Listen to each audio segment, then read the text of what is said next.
Төгсөө нөгөөдөл маш чанар муутай болно. Багш нар маш мөнгө сонслоо. Багш нар мөнгө авчихсан. Одоо юу дүн тавьдаг. Тэгэхээр мөнгө авчихсан гэдэг нь ойлгож байна.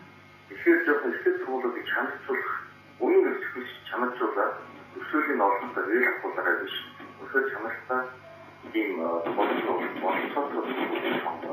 Отсутствие олонгоо хэрэгцээ сургуулийн вахтад үүрэгтэй иргэний одоо тэр товооч одоо школ тавьчих юм. Ажил юм уу? Манай нэг одоо шаардлагатай байгаа. Гадаадын ажил хүч одоо орж ирэх гэж байна. Бидний орчин болцоосоо талаар энэ боловсролын хөгжлөө зүгээр юм болов уу?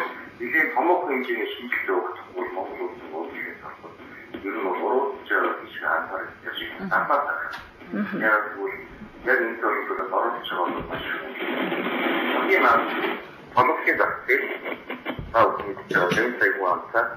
Ихэнх нэг сая гадаадын ажилтны ирсэн шүү дээ. Тэгээд боловсрол ажлын байр байгуулгыг 500 мянган залуучууд ихтэй сургуулсан. Маркетинг хэрэгтэй, докторийн хэрэгтэй залуучууд ажлын байр байгуулгыг ажиллаа болоод хийдэг. Тэгэхээр үйлдвэрлэл нь болохоор нөгөө трейдээс ажиллаж одоо гурван хамгийн хэцүү салбар гэдэг тийм. Хараач манайхан монголчууд гэж юм, админхан гэж юм. Ядуураар орныхан гэж байгаа тийм салбар нь болохоор ажилчин байхгүй, ажил хийх хүн байхгүй. Хөлбөрийн бэлтгэл байхад биш юм байна. Бид нар хөгжиж байгаа орн бол хөгжөлтөө хамгаалах За баярлалаа. За сая нэг зүйл хүндэж л да нөгөө ихтэй сургуулийн багш нар книжкэн засар авчилсан мөнгөний үнэлгээгээр одоо дүн тавьдаг гэж. Энэ бол байхгүй гэж хэлэхгүй байх гэж бодож байна. Байгаа бах. Гэхдээ нөгөө нэг үхрийн ивэр дөрөхөр 1000 үхрийн ивэр дөргөн гэхээр одоо бүгд тийм биш. Гэхдээ энийг одоо орд тас байхгүй болохын тулд нөгөө эдийн засгийн боловсролын үнэлгээг нэмэгдүүлэх тэр багшийн цалин хангалттай тавьж аж тийм юм руу харах хандлагагүй болгох гэдэг олон зүйл яригдах байх л та тийм. Бас оюутныгаа бас сэтгэлгээний асуудал шүү дээ. Өнөөдөр дэлгүүрт ороод талхаа авахад өөрийгөө хорлож байгаа гэдгийг ойлгохгүй л байгаа тийм. Өнөөдөр хамгийн яг амьдралыг зааж өгөөд шиглэл болох юмаа хуурж байгаа хэрэг. Одоо оюутнуудад маань бас энэ сэтгэлгээ байгаад байгаа. Ягаад өнөөдөр төлбөрөө төлж байна. Гэсэн мөртлөө энэ ерөнхий боловсролын системтэй хэвээрээ багшаараа гуйлгаж хичээлдээ явчих гал хэрнэ те энэ хандлага байдаг хөөх. Одоо жишээлбэл нэг багш хичээл таслаа гэдэг үг нь манад мэдэгдээд уурлах хэрэгтэй байдал уран ашгараараа авчихж хичээл нь одоо бага орохгүй байлаа гэхэд энэ бас эргээгээд энэ эдийн засгийн бодлогын өөрчлөхөөс илүү хамгийн түрүүнд бас бид өөрсдөө бас нэг шинжлэх харах цаг болсон. Энийг нь бас бид бас нэг ерөнхий урайлга байдлаа те гарах хэрэгтэй юм болов өнөөдөр тэр хамгийн түрүүнд тэр гадаадын сургуулиудад ингээд ийм байна, тийм байна гэж хараад байдаг. Монголч гэсэн бас үнэхээр бас асуудал байна. Ажлын байр байхгүй гэж бас хэлж болохгүй. Ажлын байраа нэгдүгээр хүн нь голдог, эсвэл ажлын байр нь хүнээ голчдаг ийм асуудал байгаа. Тэгэхээр бас оюутнууд маань энэ мэрэгжилтэд эзэмшиж байгаа энэ нэг боловсролтой бас тий эргээгээд хувь хүн үнэхээр зүтгэлтэй байх юм бол хичнээн муу газраас ч гэсэн сайн зүйлийг авч чадна гэж. Гэхдээ бас мэдээж тэр болгоны хувьд найдаад архина гэж байхгүй. Удахгүй одоо энэ боловсролын магадлалын итгэмжлэлийн найдстайчлалын асуудлаар одоо энэ чанаргүй ихтэй сургуулиудыг одоо байхгүй болгохтой сургуулиудыг нэгтгэх ч юм уу тий багш нарын чанар тэр цалин урамшуул юу гэдэг тэр болгоны нэмэгдүүлэхин асуудлууд хийгдэж.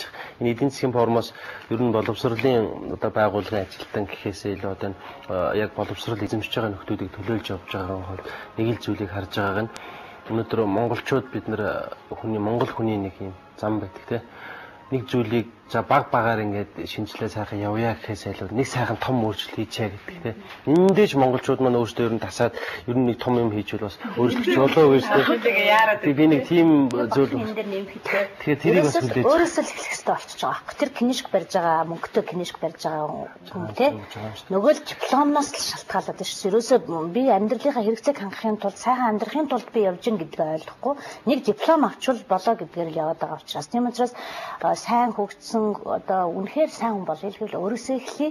Тэгээ залуучуудаа би хүний хөгжил бол өөрийн чинь хөгжлөөс шалтгаална. Өөрийн чинь хөгжил танаас шалтгаална. Би сайн байна, сайхан байна л гэвэл та өөрөө бүх юмд гол үүрэгтэй өнөөс бусдыг харах эсвэл гэж хэлмээр байна.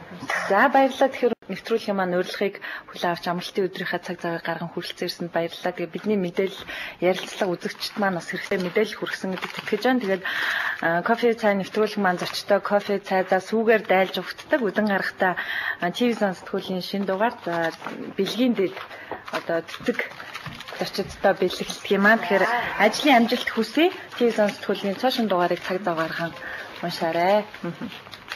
За баярлалаа. Та бүхний ажилд амжилт хүсье. Монгол орны одоо бас нэлээд толгомцсон асуудлуудаар сэтгэл гаргаж бас байнгын цуврал нэвтрүүлэг явуулж байна. Уран амжилт хүсье. За баярлалаа. Кофе цай нэвтрүүлэг маань үүгээр өндөрлөж байна. За манай өнөөдрийн зочин 37 дугаар сургуулийн захирал, Монгол Улсын боловсролын их сургуулийн докторант, боловсролын тэргүүний ажилтан хатагтай од мандах, за Монголын оюутны холбооны дэд ерөнхийлөгч Батбаяр нар оролцлоо. Бидний ярилцлага үзэгч тань таалагдсан гэдэгт итгэж байна. Тэгээд эдийн засгийн чуулган 2003-ны өдрүүдэд зохион байгуулагдсан. Тэгэхээр энэ хугацаанд бас нэлээд хугацаа байна, тийм ээ. Эдийн засгийн чуулганы хүрээнд яригдах олон сэдвийн хүрээнд бид та бүхэнтэй ярилцах болно. UBS телевизийн дэлгэцээр үзэгчтэй хамт байгаарай. Маргааш шинэ 7 хоногийн ажил үйлсэнд амжилт хүсье. Өглөө кофе цай нэвтрүүлгээр шинэ зочинтой сонирхолтой ярилцлагаар иргэд уулзъя. Баярлалаа.